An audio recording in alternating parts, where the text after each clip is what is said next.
आज से संसद के मानसून सत्र की शुरुआत। राज्यसभा में अमित शाह वंदे मातरम से जुड़ा बिल करेंगे पेश। पेपर लीक, राम मंदिर चढ़ावा चोरी पर हंगामे के आसार।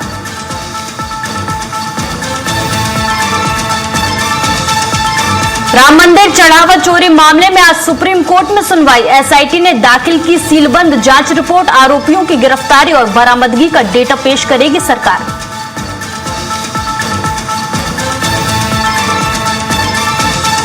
मुजफ्फरनगर में बारिश के बीच ढहा कच्चा मकान। मलबे में दबने से 4 बच्चों समेत 5 की मौत। सीएम योगी ने हादसे पर जताया दुख।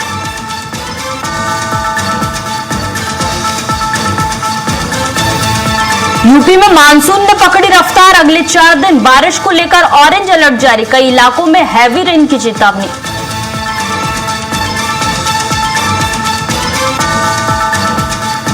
स्पेन ने 16 साल बाद जीता फुटबॉल वर्ल्ड कप का खिताब। न्यू जर्सी स्टेडियम में खेले गए फाइनल में अर्जेंटीना को 1-0 से हराया। फेरान टोरेस रहे जीत के हीरो।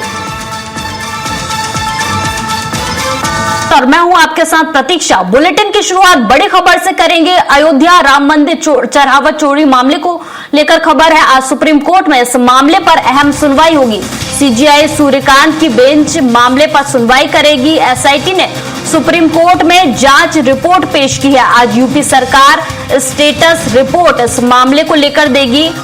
सुप्रीम कोर्ट में राम मंदिर चढ़ावा चोरी मामले को लेकर आज अहम सुनवाई होगी। सीजेआई सूर्यकांत की बेंच इस मामले पर सुनवाई करेगी। बता दें कि एसआईटी ने सुप्रीम कोर्ट में जांच रिपोर्ट पेश की और आज इस मामले पर सुप्रीम कोर्ट में अहम सुनवाई होने जा रही है। यूपी सरकार आज स्टेटस रिपोर्ट सौंपेगी। इसके साथ ही बता दें कि एसआईटी ने जांच रिपोर्ट सौंप दी है और सुप्रीम कोर्ट में आज इस मामले को लेकर सुनवाई होगी। सीजेआई सूर्यकांत की बेंच राम मंदिर चढ़ावा चोरी मामले पर सुनवाई करेगी। और खबर पर ज्यादा जानकारी के साथ हमारे साथ संवाददाता पवन सिंह जुड़ चुके हैं। पवन, सुप्रीम कोर्ट में आज राम मंदिर मामले को लेकर सुनवाई होगी, क्या कुछ जानकारी से लेकर? बिल्कुल, देखिए प्रतीक्षा, अयोध्या मामला चूंकि बड़ा मामला है, इस पे सभी लोगों की निगाहें टिकी हुई हैं और आज सुप्रीम कोर्ट में इसकी सुनवाई होगी। और सबसे बड़ी बात है कि जो टीम है, जो जांच टीम है, यह 15 जून से लगातार जांच कर रही है। बीच में इन्होंने समय बढ़ाने की बात की थी कि जांच में और समय लग सकता है, चूंकि उसकी प्रारंभिक रिपोर्ट 22 जून को सौंपी गई थी। लेकिन सबसे बड़ी बात है कि एसआईटी में बहुत सारे लोगों को जांच में जोड़ा गया था। उन लोगों से जांच की जा रही है, जिसमें मुख्य रूप से 8 लोग आरोपी हुए थे, जिनके एफआईआर के बाद उनकी गिरफ्तारी हुई थी। इसके अलावा कई बार उन 8 लोगों से पूछताछ के लिए पुलिस ने रिमांड लिया था और रिमांड पर लगातार पूछताछ कर रही थी। लेकिन आज सुप्रीम कोर्ट में सुनवाई है। अब देखना होगा कि सुप्रीम कोर्ट किस नतीजे पर पहुंचती है, किस तरह का फैसला करती है, क्योंकि अयोध्या मामला बहुत सारा आस्था का विषय है। बहुत सारे सनातन धर्म के मानने वाले लोगों के लिए वह एक बड़ा निर्णय हो सकता है, क्योंकि विजय विश्वास पंत की अध्यक्षता में जो जांच कमेटी है वो लगातार हर बारीकी पर नजर बनाए हुई है। लगातार जांच में हर उन पहलुओं पर देखा जा रहा है कि जहां पर भी जरा सा भी कुछ उनको दिखाई दिया तो उस पर पूरी तरह से गहनता से जांच की जा रही है। जबकि जो सीसीटीवी फुटेज निकला था वो महज 3 माह का ही सीसीटीवी फुटेज था और उस फुटेज में करीब 70 बार चोरी के ऐसे प्रकरण या उसमें हेरा फेरी ऐसा दिखा गया है। लेकिन सबसे बड़ी बात है कि राम मंदिर बनने से, शुरू होने से बाद लगातार यहाँ पर दान आ रहा है। बहुत सारे लोग दान कर रहे हैं, चढ़ावा आ रहा है और लगातार ऐसी स्थितियां बनी हुई थी। इससे पहले किसी का ध्यान इस तरफ कभी नहीं गया कि ऐसा भी क्या हो सकता है, क्योंकि ये आस्था से जुड़ा विषय था और आस्था में लोगों को ये मालूम होता है कि कभी कोई व्यक्ति इस तरह का खिलवाड़ नहीं करेगा। जो लोग भगवान को मानते हैं, जिन लोगों की आस्था है उनके समर्पण में, वो लोग कभी इस तरह की घटना को अंजाम नहीं दे सकते। लेकिन सबसे बड़ी बात है कि जो घटना हुआ वो काफी कलंकित घटना है, जिसको लेकर के पूरे सनातन को मानने वाले सभी लोग इस बात को लेकर के चिंतित है। लेकिन अब देखने वाली बात है कि सुप्रीम कोर्ट अब किस नजरिए से देखती है और किस नतीजे पर पहुंचती है। आज सुनवाई है, अब सुनवाई के बाद इसमें पता चल पाएगा कि आखिरकार कोर्ट किस निर्णय पर पहुंचती है और किस तरह। पवन, देखना होगा कि कोर्ट किस नतीजे पर आज पहुंचता है। तमाम जानकारी के लिए आपका बहुत बहुत शुक्रिया। तो अयोध्या में राम मंदिर चढ़ावा चोरी मामले की जांच में पुलिस को बड़ी सफलता मिली है। पूछताछ के दौरान पुलिस ने आरोपी रामशंकर यादव उर्फ टिन्नू की अर्टिगा कार और बुलेट मोटरसाइकिल बरामद की है। सूत्रों के मुताबिक मनीष और टिन्नू से कुछ नकदी भी मिली है। अब तक पुलिस 3 4 पहिया वाहन, एक बुलेट मोटरसाइकिल, जमीन और शेयर बाजार से जुड़े दस्तावेज और सोने की वस्तुएं बरामद कर चुकी है। मामले में सभी 8 आरोपी पुलिस रिमांड पर हैं।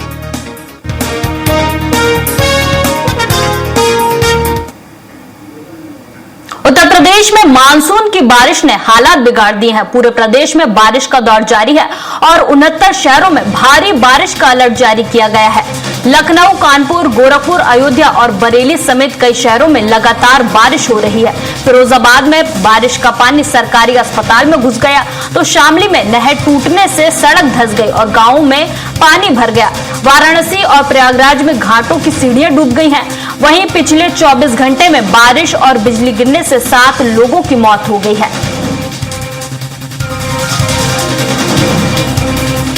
उत्तर प्रदेश में बारिश का सिलसिला लगातार जारी है। मानसून ने रफ्तार पकड़ ली है और भारी बारिश कई शहरों में देखी जा रही है। अगले 4 दिन पूरे प्रदेश में ऑरेंज अलर्ट जारी किया गया है। तेज बारिश के साथ आंधी के आसार मौसम विभाग ने जताए हैं। बता दें कि कई शहर में भारी बारिश का दौर देखने को मिल रहा है। उत्तर प्रदेश के 100 गांवों पर बाढ़ का खतरा मंडरा रहा है। वहीं प्रयागराज और वाराणसी में भी भारी बारिश देखने को मिल रही है, जिससे घाटों की सीढ़ियां डूब गई हैं। 69 शहरों में भारी बारिश का अलर्ट आज जारी किया गया है। वहीं अगले 4 दिन पूरे प्रदेश में ऑरेंज अलर्ट जारी किया गया है। उत्तर प्रदेश में तेज बारिश के साथ आंधी के आसार हैं। वाराणसी और प्रयागराज में बारिश के चलते घाट डूब गए। और इसी पर ज्यादा जानकारी के साथ हमारे साथ संवाददाता पवन सिंह जुड़े हुए हैं। पवन, उत्तर प्रदेश में मौसम को लेकर क्या कुछ जानकारी है? बिल्कुल प्रतीक्षा, देखिए मौसम पिछले 2 दिनों से लगातार अलग अलग शहरों में अलग अलग तरह की बारिश हो रही है। कहीं रिमझिम बारिश है तो कहीं तेज बारिश हो रही है। हम लखनऊ की बात करें तो लखनऊ में देर रात तक करीब 4 घंटे लगातार बारिश हुआ और सुबह लगातार करीब 1.5 घंटे तक बारिश हुआ। लेकिन इसके अलावा उत्तर प्रदेश के अन्य बहुत सारे ऐसे शहर हैं जहां पर बारिश लगातार हो रही है। और सबसे बड़ी बात, मुजफ्फरनगर में आज सुबह एक घर, जो मिट्टी का घर था, जो भरभरा कर गिर गया, उसमें जो परिवारीजन थे, रात में करीब 9 बजे बारिश लगातार होने की वजह से जब घर गिरा है तो उसमें परिवार के सभी सदस्य लगभग उस मलबे में दब गए, जिसमें 5 लोगों की मौत हो गई है। प्रशासन वहां पर मलबा हटाकर जो लोग भी उस मलबे में दबे थे उनके सबको निकालने का काम किया है। अभी तक की जानकारी के अनुसार पूरे प्रदेश में छिटपुट जगहों की घटनाओं के बाद से कुल करीब 18 से 20 लोगों की मौत हुई है बारिश की वजह से।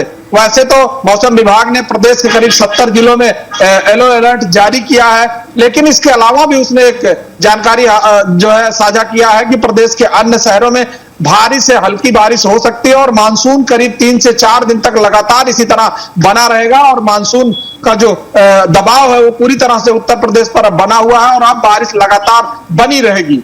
जी बिल्कुल पवन, उत्तर प्रदेश में लगातार बारिश का दौर अब जारी रहने वाला है। तमाम जानकारी के लिए आपका बहुत बहुत शुक्रिया। उत्तर प्रदेश में मानसून ने रफ्तार पकड़ ली और भारी बारिश का दौर कई शहरों में लगातार जारी है। 100 गांवों पर बाढ़ का खतरा भी मंडरा रहा है। बता दें कि भारी बारिश के चलते कई शहरों में जनजीवन भी प्रभावित हुआ है। मुजफ्फरनगर के फुगाना थाना क्षेत्र के हबीबपुर गांव में बारिश के बीच कच्चा मकान भरभरा कर ढह गया। हादसे में एक ही परिवार के 5 लोगों की मौत हो गई। मलबे में दबने से 2 लड़कियां घायल हुई हैं, जिन्हें अस्पताल में भर्ती कराया गया है। बताया जा रहा है कि लगातार बारिश के कारण मकान की दीवारें कमजोर हो गई थी। सूचना पर पुलिस प्रशासन ने जेसीबी की मदद से राहत बचाव अभियान चलाया। मुख्यमंत्री योगी आदित्यनाथ ने हादसे पर दुख जताया है। मुजफ्फरनगर में यह हादसा हुआ जहां पर बारिश के चलते मकान भरभरा कर गिर गया। इसमें 2 लड़कियां घायल हुए हैं। सीएम योगी ने भी हादसे पर दुख जताया है।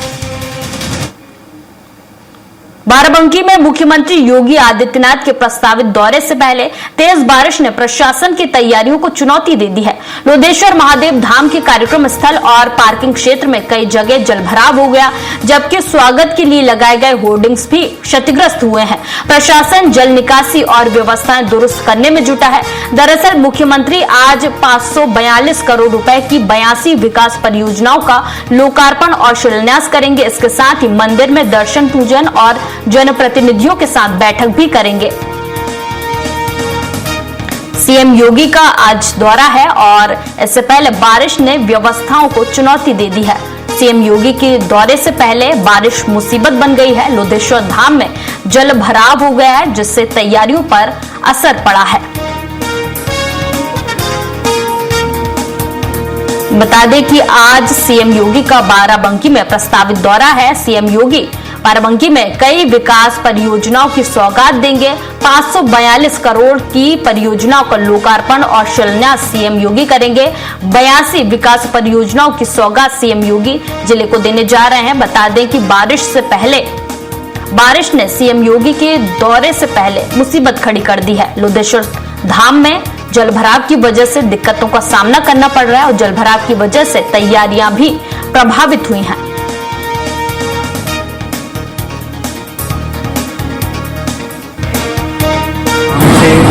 अर्ली मॉर्निंग से लगातार बरसात हो रही है, वो एक चैलेंज है, लेकिन हम मौके पर हैं और जल्दी जल्दी कार्यक्रम की तैयारियां सुरक्षा व्यवस्था के साथ कंप्लीट करने की कोशिश। बदायूं में इस्लाम नगर पुलिस और एसओजी की संयुक्त कार्रवाई में 25,000 रुपए का इनामी बदमाश मुठभेड़ के बाद गिरफ्तार किया गया है। पुलिस के मुताबिक फायरिंग के बाद हुई जवाबी कार्रवाई में तस्लीम उर्फ भिखारी उर्फ इमरान उर्फ इरफान के पैर में गोली लगी। मुठभेड़ में एक पुलिसकर्मी भी घायल हुआ है। बदमाश के पास से 315 बोर का तमंचा, कारतूस, 11,220 रुपए नकद और वारदात में इस्तेमाल बाइक बरामद हुई है। घायल बदमाश और पुलिसकर्मी अस्पताल में भर्ती हैं। बता दें कि आरोपी के ऊपर डकैती समेत कई मामले दर्ज थे और पुलिस ने उसका हाफ एनकाउंटर कर बदमाश को गिरफ्तार कर लिया। बदायूं में पुलिस को बड़ी सफलता हाथ लगी है। 25,000 का इनामी बदमाश मुठभेड़ के बाद गिरफ्तार किया गया है। जनपद बदायूं के थाना इस्लाम नगर क्षेत्र के अंतर्गत बिलसी इस्लाम नगर रोड पर मुखबिर की सूचना पर 25,000 के इनामी अपराधी तस्लीम उर्फ भिखारी की घेरेबंदी की गई, जहां अभियुक्त द्वारा पुलिस बल पर फायर कर दिया गया। जवाबी कार्रवाई में अभियुक्त के पैर में गोली लगी है। अभियुक्त के पास से 315 बोर देसी तमंचा, 2 जिंदा कारतूस तथा 2 खाली कारतूस बरामद हुए हैं। बदायूं के सहसवान नगर पालिका में कार्यरत बताए जा रहे कर्मचारी विपिन कुमार का एक वीडियो सोशल मीडिया पर वायरल हो रहा है। वीडियो में कर्मचारी के महिलाओं की ओर कथित तौर पर अश्लील इशारे करने का दावा किया जा रहा है। ये भी आरोप है कि वह ड्यूटी के दौरान नशे में था। वीडियो वायरल होने के बाद नगर पालिका प्रशासन ने कर्मचारी को तत्काल निलंबित कर दिया है। मामले की जांच शुरू कर दी गई है। वायरल वीडियो में किए गए दावों की स्वतंत्र पुष्टि नहीं हुई है, लेकिन वायरल वीडियो के बाद कार्रवाई की गई है। नशे में अश्लील इशारे करने का आरोप है, जिसके बाद एक्शन लिया गया है और कर्मचारी को निलंबित कर दिया गया है। बदायूं नगर पालिका का कर्मचारी है जिस पर महिलाओं की तरफ अश्लील इशारे करने का आरोप लगा। मामले का वीडियो वायरल होने के बाद एक्शन लिया गया। आज तारीख 18/7/2026 ये विपिन बाबू बैठे हुए शराब पी के और ये बदतमीजी कर रहे हैं। ये बदतमीजी हर एक से करते हैं, समझ गए? ओके, अरे समझ गए? ये बदतमीजी करते हैं हर एक से और कहते हैं हम नहीं डरते हैं। हाँ, आप नहीं डरते हो, बिल्कुल नहीं डरते हो आप। ऐसा मत बोला, बिल्कुल नहीं, आप डरते ही नहीं हो। नहीं, बिल्कुल नहीं डरते हो, आप किसी से भी नहीं डरते। नहीं, ये किसी से नहीं डरते हैं। अभी एक वो आई थी महिला, उससे कह रहे हैं आप बच्चे इतना पैदा कर लेती हो, हैं? चलो, अभी कह रहे थे कि इतना बच्चे पैदा कर लेती हो। ये शराब पी के बैठे हुए हैं ऑफिस में, ये ड्यूटी कर रहे हैं। ये समझिए, ये ऑफिस है इनका, पूरा फोटो खींच, ये ऑफिस है, ये नगर पालिका का हो। आराम में छोड़ो छोड़ो।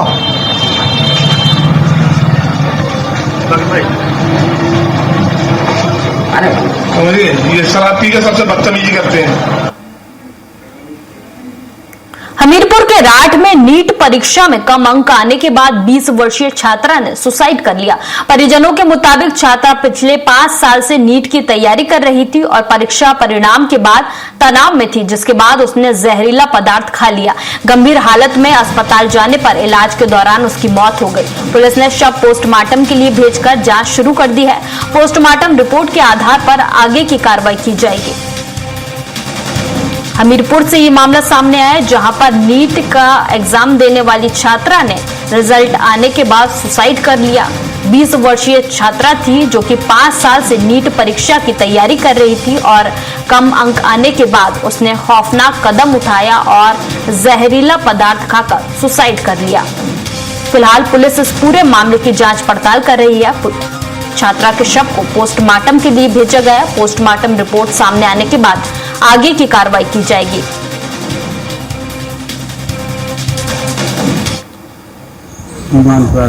क्या हादसा हुआ यार? क्या हादसा हो गया? पोस्टमार्टम आया?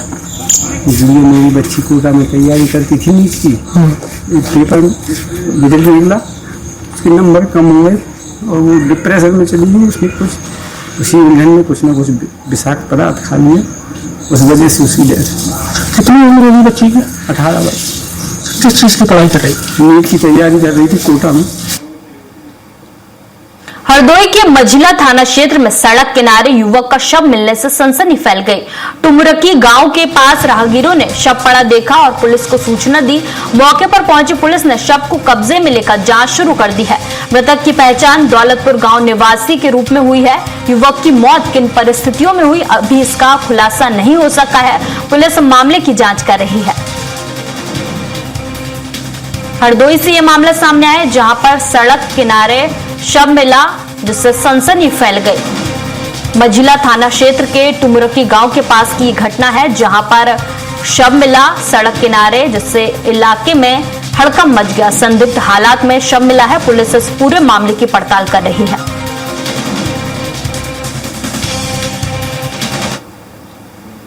खबर शाजापुर से है, जहां के मोहन बड़ोदिया थाना क्षेत्र में नलखेड़ा रोड पर नागिन के डसने से एक युवक की मौत हो गई। मृतक की पहचान नलखेड़ा रोड निवासी अजगर के रूप में हुई है, जो सांप पकड़ने का काम करता था। जानकारी के अनुसार अजगर जब एक नागिन को पकड़ रहा था, तभी उसने उसके हाथ और पैर पर डस लिया। जहर फैलने से उसकी तबीयत तेजी से बिगड़ने लगी। परिजन उसे तुरंत अस्पताल लेकर पहुंचे, लेकिन डॉक्टरों ने उसे मृत घोषित कर दिया। सूचना मिलने पर मोहन बड़ोदिया थाना पुलिस ने मौके पर पहुंचकर शव को कब्जे में लिया। पोस्टमार्टम कराने के बाद शव परिजनों को सौंप दिया गया है। पुलिस ने मर्ग कायम कर मामले की जांच शुरू कर दी है।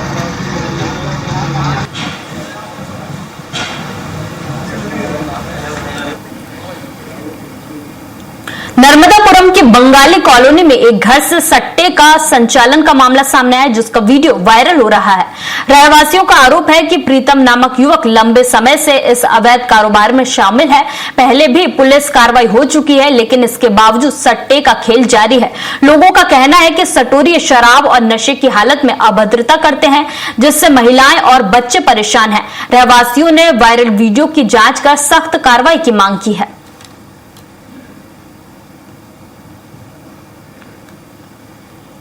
नर्मदापुरम से यह मामला सामने आया, जहां पर एक मकान में सट्टे का खेल चल रहा था। वेब सीरीज पंचायत के फुलेरा गांव की पानी की टंकी की तर्ज पर इंदौर के निपानिया क्षेत्र में एक बूंद पानी की टंकी युवाओं का नया अड्डा बन गई है। बड़ी संख्या में युवक युवतियां सूर्योदय देखने, रील बनाने और समय बिताने के लिए टंकी पर पहुंचते हैं। स्थानीय लोगों का कहना है कि ये टंकी बंद है और खतरनाक श्रेणी में शामिल है। इसके बावजूद युवक युवतियां हादसे की आशंका को नजरअंदाज कर ऊपर तक पहुंच रहे हैं। रहवासियों ने इस पूरी घटना का वीडियो बनाकर सोशल मीडिया पर वायरल किया और युवाओं को टंकी से नीचे उतारा। स्थानीय लोगों का कहना है कि यहां लगातार भीड़ जुटने से कभी भी बड़ा हादसा हो सकता है। उन्होंने प्रशासन से टंकी की सुरक्षा बढ़ाने और लोगों के प्रवेश पर रोक लगाने की मांग की है।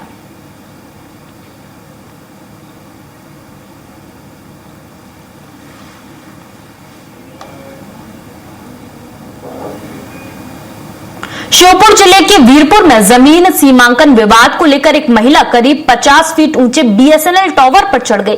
घटना एमएस रोड की है, जहां महिला ने चंबल पेयजल परियोजना की कार्रवाई का विरोध करते हुए नियमानुसार जमीन का सीमांकन कराने की मांग की। महिला का कहना है कि जब तक प्रशासन उसकी मांग नहीं मानता, वो टावर से नीचे नहीं उतरेगी। इसकी सूचना मिलते ही पुलिस और प्रशासन की टीम मौके पर पहुंची और अधिकारियों में महिलाओं को समझाने का प्रयास किया।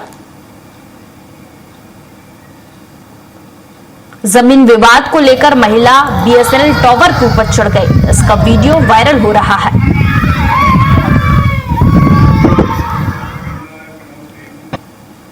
इस बुलेटिन में इतना ही। आप देखते रहिए